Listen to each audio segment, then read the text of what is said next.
Brian Lewis's The Sargon Legend, published from the American Schools of Oriental Research, said that the Sargon story lacks any obvious grammatical, lexicographical, or philological feature that would allow a precise dating. Lewis offers the suggestion that the story was written in the reign of Sargon II, a much later king who was possibly a usurper, to legitimate his own rule. In favor of a late date of the Sargon story are Neo-Assyrian orthographic forms, idiomatic expressions attested only in a later period, and the mention of cutting roads with bronze or copper picks. In any event, there is no satisfactory reason to propose borrowing or fictionalization in either direction. Moses is known as the lawgiver, the giver of the Ten Commandments, the Mosaic Law. However, the idea of a law being passed from God to a prophet up on a mountain is also a very old motif. Moses is just another lawgiver in a long line of lawgivers in mythological history. In India, Manu was the great lawgiver. In Crete, Minos ascended Mount Dicta, where Zeus gave him the sacred laws. While in Egypt, there was Meses, who carried stone tablets, and upon them the laws of God were written. Acharya S. is our source that notes the similarities between Moses, Manu, Minos, and Meses. As usual, these claims cannot be supported by credible or primary sources. Acharya's source is Deceptions and Myths of the Bible by Lloyd Graham, published in 1991. This book is also a terrible reference which has no original source material. Even skeptic author Michael Lido, who originally used Graham's book, agrees. Graham's Deceptions and Myths of the Bible, I will concede, is a terrible source. Once I discovered how bad the source was, I had to edit the book prior to publishing. Regarding the Meses and Moses connection, the skeptic author Michael Lido says, I will not argue the Meses story. I do not like it myself. And as far as the Ten Commandments, they are taken outright from spell 125 in the Egyptian Book of the Dead. Spell 125, the earliest collection, dates from 1580 to 1350 BC. It is therefore reasonable to suggest that the Ten Commandments predate spell 125, given that the Pentateuch has been dated to belong to approximately 1400 BC. However, plagiarism cannot be proven in either direction. Perhaps it would be more relevant to note the major differences between the two. The Ten Commandments represent a concise, positive instruction from God to man and the life he should lead. Spell 125 represents a countless disarray of negative protests by the already dead. Throughout history, ancient civilizations have defined right and wrong, good and evil. Nevertheless, all modern and ancient societies have maintained some standard of law or code of which there is much overlap and similarities between variations throughout history. As the Apostle Paul wrote, For when the Gentiles, which do not have the law, do by nature the things contained in the law, these, not having the law, are a law to themselves, which show the work of the law written in their hearts, their conscience also bearing witness, and their thoughts the meanwhile accusing or else excusing one another. Justin Martyr, one of the first Christian historians and defenders, as far as he was concerned, the devil did it. The devil had the foresight to come before Christ and create his characteristics in the pagan world. Justin Martyr, the early Christian defender, was raised in a pagan home and was familiar with Greek philosophy.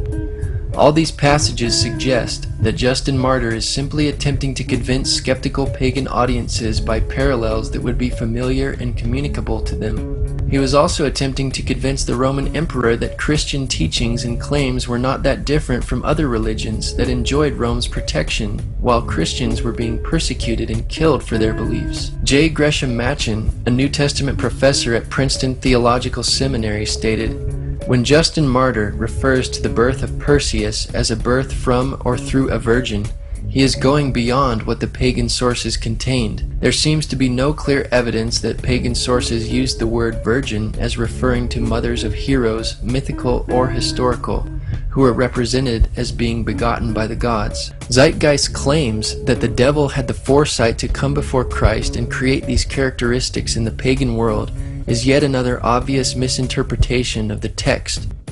Justin Martyr wrote, from what has been already said, you can understand how the devils, in imitation of what was said by Moses, asserted that Proserpine was the daughter of Jupiter. and instigated the people to set up an image of her under the name of Korah.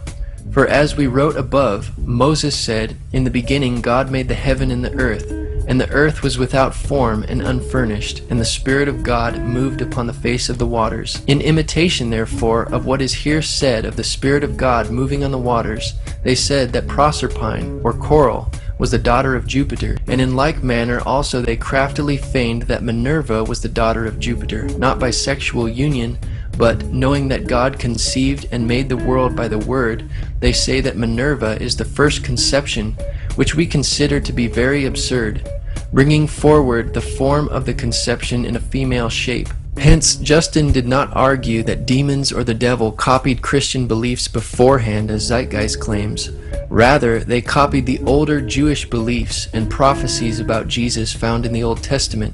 In another place, Justin says, "And these things were said both among the Greeks and among all nations, where they, the demons, heard the prophets foretelling that Christ would specially be believed in, but that in hearing what was said by the prophets, they did not accurately understand it, but imitated what was said of our Christ. Like men who are in error, we will make plain." If Zeitgeist wants to cite Justin Martyr as an historical reference, it cannot be denied that Justin knew these parallels were hardly parallels at all, because he affirms that the greatest distinction of Jesus, his crucifixion, was not copied by the pagan myths, as Zeitgeist alleges. He said, "But in no instance, not even in any of those called sons of Jupiter, Zeus, did they imitate the being crucified, for it was not understood by them, all the things said of it having been put symbolically." Justin also notes that no proof is offered for the Greek gods, because they were mythical, but Jesus was a historical person. He says, "But those who hand down the myths which the poets have made adduce no proof to the youths who learn them, and we proceed to demonstrate that they have been uttered by the influence of the wicked demons to deceive and lead astray the human race." Furthermore, is there any non-biblical historical evidence of any person living with the name Jesus, the Son of Mary, who traveled about with 12 followers, healing people and the like? There are numerous historians who lived in and around the Mediterranean, either during or soon after the assumed life of Jesus. How many of these historians document this figure? Not one.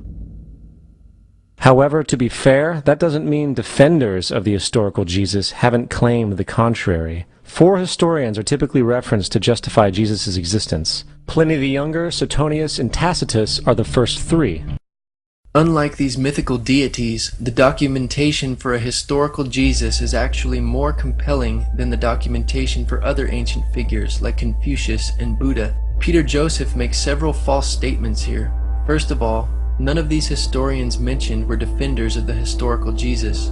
They were secular or non-Christian sources. In consideration of the lack of attention paid by the ancient Greco-Roman world to the humble beginnings of Christianity and Jesus being a Jewish figure in a remote location on the eastern frontier of the Roman Empire, and was therefore of little interest to the Roman historians writing Roman literature, there is a considerable amount of historical evidence that confirms his existence. There are not just 4 historical references for Jesus' existence, as Zeitgeist boldly alleges, but in fact, 42 authors mention Jesus within 150 years of his life.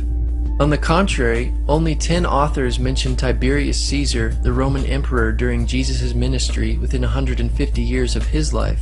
If liberal scholars applied the same arbitrary standard of rejection of historical evidence to other ancient historical personages besides Jesus, such as Julius Caesar or Alexander the Great, they would be forced to reject all history as myth.